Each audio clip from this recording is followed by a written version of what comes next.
Well, hey everybody, this is Janice, and we're doing another segment. I can't tell you what segment this is because I've lost count of my segments. Okay. So this is going to be our second segment for February. How's that? Fantastic. Okay. That's great. And this is On the Streets of Eufaula with Janice.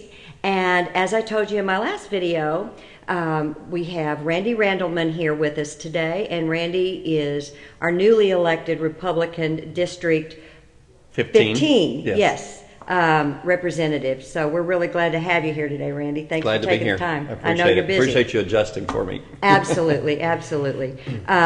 So what we wanted to do today is just kind of give people an opportunity to meet you face to face, if That's you good. will, after the election. And I know you go into session on Monday, February 4th. Yes. Right? Yes. Starts at noon. Starts on at February noon. 4th. But Yes. you've already been through all the preliminary and learning your way around. We have probably been through 25 to 30 days of training already at this point, and really beneficial in getting to meet all the other senators and state representatives, because we have 57 new state reps.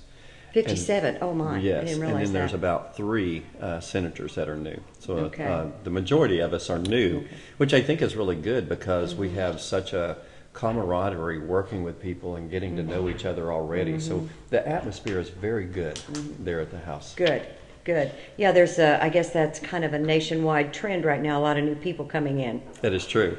And that can be good. So we're I think encouraged so. about that.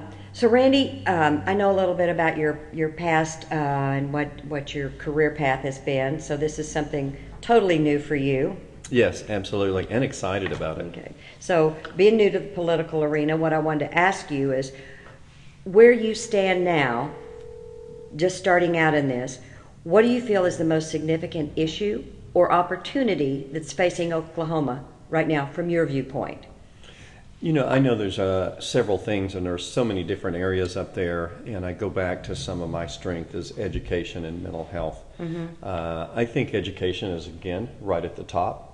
If you think about that, education affects our jobs, it affects everything that happens in our community. Absolutely. And I'm a believer, just like some of the other people that I know, is I want education number one. You know, we can talk about in the top 10, and that's fine. But I think the education of our children and how we put them out there in our public that's going to be taking our place and things like that, it will make all the difference in every area. So I would say that's the top for me. Probably the second one for me is mental health. I know job growth and economics is great too, but we need healthy families. You know, our schools, I was talking to Superintendent Hoffmeister just the other day and talking about, you know, salary being an issue of bringing our teachers back. But the number 2 is misbehaviors in that classroom, managing the kids in that classroom.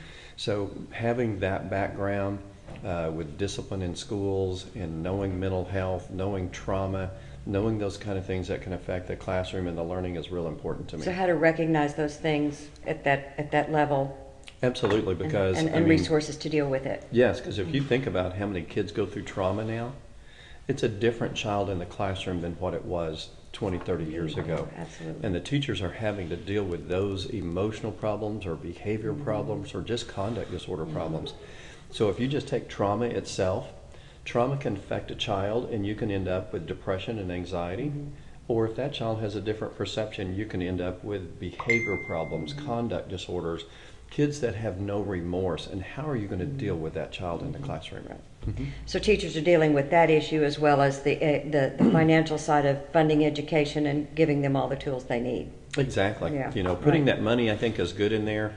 But in the meetings the other day on the floor, I was talking about the training for teachers, having more of a mental health approach as right along beside the curriculum that they're doing. Right. Just incorporate that as part of it. Yes, absolutely. Absolutely. So you serve on 4 committees that you've been assigned to. Can you tell me about one of those, just because of our time constraints, that you're most anxious to get involved in? Probably the Appropriation and Budget Committee for Human Resources. Now, you're vice chair. I'm vice chair of that committee, and it deals with Medicaid and Medicare. One of the things that I've done in the past, even in Washington, D.C., is I have been consulting and promoting Medicare at the Capitol in Washington, D.C. And so now to have that come to the state level and be able to do that here, you know, where do those funds need to go? How do we spend those funds? You know, are we serving the population we need? Are we over-serving the population we need? So all of those questions can be answered in that committee and how we distribute that money. Right. And not just for folks that are eligible for Medicare, but I'm assuming you're also talking about with Medicaid, people with disabilities and those types of things. Absolutely. It would be involved children as young as 2 years old, going all the way through the families. How can we utilize that money in such a way that it best serves our community in the whole aspect? You and I have talked a little bit about that from my personal situation in a family where you just see lack of support and funding because the money's just not managed the way it should be. Right, and the thing about it is, if we can get in there and we can train those people how to do that, why should we keep giving money year after year after year if we can train you in 2 or 3 years and now not extend that money, but use it with another family? Right. So that way it broadens that service across our scope. Absolutely. Well, I look forward to hearing more from you on that and some of the things that you're going to accomplish. So one of the other things that we wanted to talk about was, and you've kind of alluded to that in the conversation we've had, but what you hope at the end of this 2-year term, and I'm assuming that you may seek re-election sometime. We don't know. We haven't got to day one yet. I don't have day one yet. But what you hope to accomplish in this session with the things that you talked about on your committees, that either personally or as a group? I do know this is that, you know, I've filed 7 bills as a freshman. Great. That's kind of unusual. Some of them are dealing with psychology. Some of them are dealing with education. There's even one bill that we filed about naming the state horse. Really? Which is an interesting factor, and there's a big story of how that comes about. So wow, at some time I'll share that with you. That's pretty important. Yes, it is. I mean, if you're the horse, I guess it could be pretty important. It actually come from my granddaughter. Really? Doing research in a class and realizing that all the states around us have a state horse, but Oklahoma does not. And so we have a type of breed. Yes, we have a 10-year-old that actually is filing a bill. There you go. Yes. That's exciting to get kids involved in the process. Oh my gosh, Absolutely. And what a learning process for that class, and they're going to come up and watch the bill track and everything. What an opportunity. I'd love to sign up for that. Yes, come on up. It's been a long time since I've done that. Yes. You know, it's interesting, all of you that I've spoken with, David Smith and Roger Thompson, their number one priority is, just as you have said, is education in our state. So I'm really hoping to see some progress that'll get us farther than just a year down the road. Right, and Janice, let me mention this to you because I know the salary is important. I know the behaviors are important. But another thing for our teachers, if you look at the difference in their insurance versus state insurance, and I will actually at some point use my own example because I'm retired through the Teacher Association, and the difference that I had to pay as a teacher versus now as a state employee.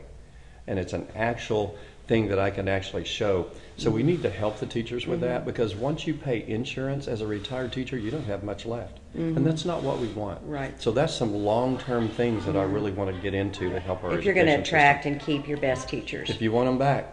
Absolutely. You've got to do those things. Absolutely. Well, I hear you on that. So again, we've just kind of talked about some broad generalities, and what we have offered to do for our listeners is make sure that we post your information where you can be contacted when folks have a concern or want a clarification or just want a response from you. Right? Yes. Okay. Yes, and probably the best way, I have 2 legislative assistants there, and they could call my office there at 405-557-7375. Okay, and that's the number that you have listed. Okay, great. Right. We'll get that information up for folks. Yes.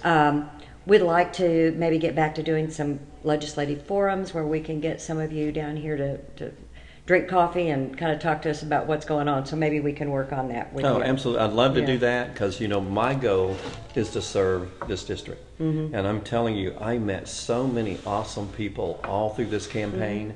I think if I didn't try my very best, I would feel really guilty because there's some really good people that live here. Yeah, Yes. and you have what, 6 counties that you cover? 6 counties. Okay. One of the, I think the second largest district in Oklahoma. Right. I'm looking at all your zip codes here. Yes, Yeah. there's a lot of them. Yeah. In fact, I don't know how many parades and everything like that we were in, but we have a lot of them, and we have 10 high schools Wow. to really Yeah. serve. Mm-hmm. And, I know that, again, talking about education and some of these smaller districts talk about consolidating schools and things like that, and because of budget constraints. And Right. Maybe some of that is well thought out, and some of it maybe we just need to Yeah, take it down the line a that's little where I bit. really need to step up and make that voice. I've already had the opportunity to speak to all other 100 state representatives as far as consolidation and as far as the 4-day school week. Right. Roger And- Thompson was talking about that 4-day and 5-day situation. Absolutely, and I'm a strong supporter of our small schools because it actually forms our community and makes our community. And I think if you take that away, you've really damaged our Oh, whole absolutely. family, our whole community. And the other thing, if you look at a lot of these small schools, the 4-day work week is a draw for them. If you didn't have a 4-day work week, these teachers would actually go to your bigger schools rather than your small schools.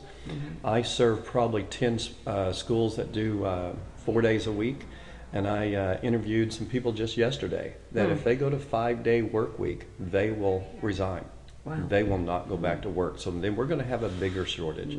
So I don't think you want to take away the things that make up our small communities and our small schools. And that's one of the things that I have visited with the governor about right, and will yeah. continue to do. Okay, great. Again, we'll look forward to hearing more Yes, results on that. absolutely. Well, on a lighter note, I have asked Yeah. everybody this, and you 3 individuals are my first people to ask this question. So Okay. you're going to set the bar for the rest of my interviews for this year. Okay. And I stole the idea from PBS, so All right. I'm figuring I can't get in too much trouble No. if I follow PBS. So what I want to ask you is, for you, could be about your family, it could be about your career, whatever. What has been, do you think, the most significant single life-changing moment for you?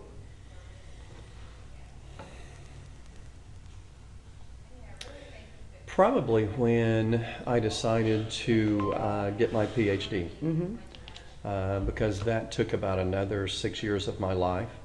That totaled 13 years of college. Wow. But a lot of training, but understanding personality, understanding what makes people thrive and what causes depression, how can we treat those things, because I think my whole personality is I'm a helper.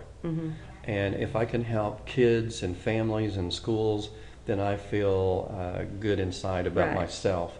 And I think going into the legislature was another step in that very Right. thing. The aspect of helping kids and families and schools again, in the Right. finals part of my and career. through the talents that you have. Absolutely, Right. yes. Well, that's I like to hear people's different perspective, because that significant life-changing thing is literally that. It leads you on your direction where you are now. Right, it totally It changed is. my life, going to school that many years. I played college basketball, I played men's softball all over the United States, and had to stop everything to go, To go do that that. intense in those kind of programs. But it has been a very good decision and a life changer. Yeah. Now, what was the time frame that you did that? When did you go back to school? Let's see, I taught in the classroom 13 years, then I went to Bixby as a psychometrist and Jinx as a school psychologist. And actually, it was about that time when I decided, so that probably would have been around 88. 1988. Yes. Okay. Okay. Thought you were much younger than that. Oh, no, I'm a lot older than you think. Just teasing you. Well, I appreciate you taking the time today, because I know you're on the road all the time, and you're going to be very busy. Yes. You're going to be very busy. And I so- thank you for the opportunity and just encourage everybody that, I'm serving you. And I can't serve you unless I know what you're thinking or what your concerns are. Like the meeting that we had last night at the fire department, telling the fire department, you got to let us know. When we know, then we can go to bat for you.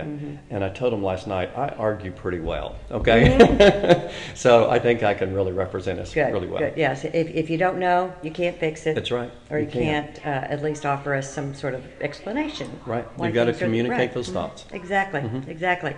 Well, again, thank you for making the effort today. And I appreciate you all watching. I hope that you'll like and share this and leave us your comments, any suggestions you have for future segments. We'd love to do that. I like it better when I don't have to actually walk backwards on the street. Yes. You know, Yes. I know I'm known for walking the street, but this has been a nice venue here in Stites Furniture, and you know, it's an example of a young family staying here and putting their efforts into the community. So we appreciate them as well. Thank you very much, and please call my office at the Capitol. You know, so you can visit with Elizabeth, and she gets you on my schedule. So everything's funneled through that office, not my private practice. Right, yes. Absolutely. Don't be calling the private practice. Yes. Absolutely, they won't know. So all of this kind of leads to I'm kind of doing a little quote of the day, and I know we get a lot of those things, but kind of lends to some of the things you said. Learn from yesterday, live for today, and hope for tomorrow. I like it. Yeah. I like that. That's very good. Thanks, Randy. Thank you. Appreciate you very much. You too. Okay, thanks. Bye-bye. Yes. Thanks, everybody. Thank you.